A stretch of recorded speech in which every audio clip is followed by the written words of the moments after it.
Hello and welcome to the Genuine Learning Blog. My name is Melissa Glasso, and I'm excited to be here today to talk about a little bit about what we talked about last week at Spring Council. So the 2023 Spring Council took place in Washington, D.C., and it was kind of a fun experience. My very first council was a May council meeting back in 2020, and it was not as much fun because obviously it was during the pandemic and remote. So it was really awesome to get to see the swearing in and all the different things that can happen. And we resumed hill visits for the first time in a long time as well. So kind of a great opportunity to be part of council and to share a little bit of what we talked about. So as a reminder, council is the governing body of the AICPA. About 265 members. You can be coming up through the state side of the house, or like me, you can be an at-large member. So we met for 2 days last week in Washington, D.C. To talk a little bit about the future of the profession, to inaugurate our 110th chair, and to also do hill visits. So I'm going to just give you a little overview of what we talked about. So we kicked off the 2-day session with an update from Barry Melanson and Sue Coffey. Both of them gave a pretty interesting overview of what's going on in the profession. And the title of their session was Inspiration Through Uncertainty. And definitely a lot of conversation about technology, talk about the pipeline. We had conversations about tax. We talked about what was going on the Hill, things like the debt ceiling and ESG and other topics. And so probably one of the best ways to find out what's going on in the profession. I think of it like a professional issues update. We also had a really cool session on Accounting Plus research updates from the Center for Audit Quality. And that is one of the ways we're really trying to break into the pipeline and to get more students involved. And they kind of gave us an update on some of the work that they were doing, which was really interesting. So if you haven't taken a look at Accounting Plus yet, I highly recommend it. We have to do some administrative items as a board, and so we did have to go through and approve the nominating committee's nominations, which was very exciting. We have some really awesome people who will be joining, as well as some really cool options related to our future. And they announced our new vice chair, which is going to be Carla from AAFC, which is, their AICPA. Which is a phenomenal group and super excited. She's been an amazing person to kind of follow along and watch on social media, and I'm excited to see her as our next chair.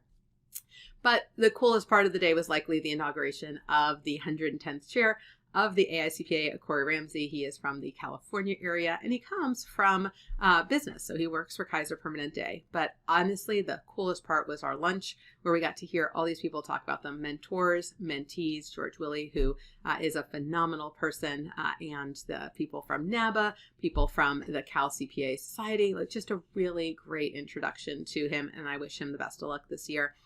He looks like he's been well set up for success, and so going to be a great year.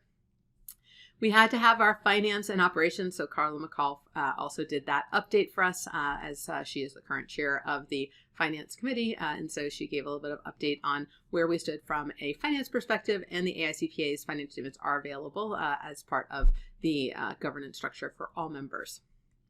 But I think what was the best part of this opportunity to return back to Washington, D.C. and to resume hill visits post-COVID was the opportunity to go and meet. Now, unfortunately, I did not have an opportunity to meet with our congressmen and women, but I was able to participate in the preparation sessions for it. And I know the NCACPA and the Virginia Society of CPAs both had really great visits with their congressmen.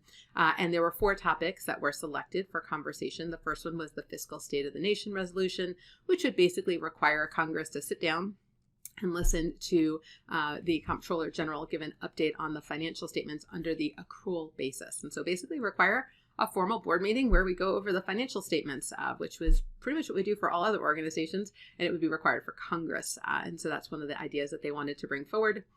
Establishing the accounting profession as a STEM career pathway. One of the things that being under STEM would do would allow us to use some of the grants that are targeted at STEM for teachers and for other opportunities to grow the profession.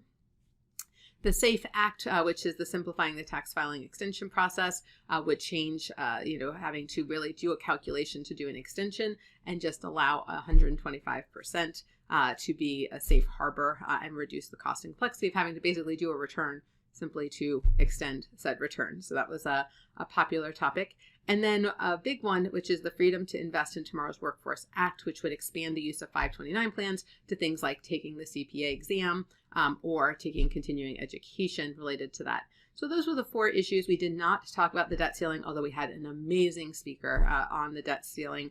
Too much of a hot potato, I would say, while we were up there to converse about, but it was definitely an interesting perspective, a very middle-of-the-road discussion, which often can't find in the Capitol, so very fun.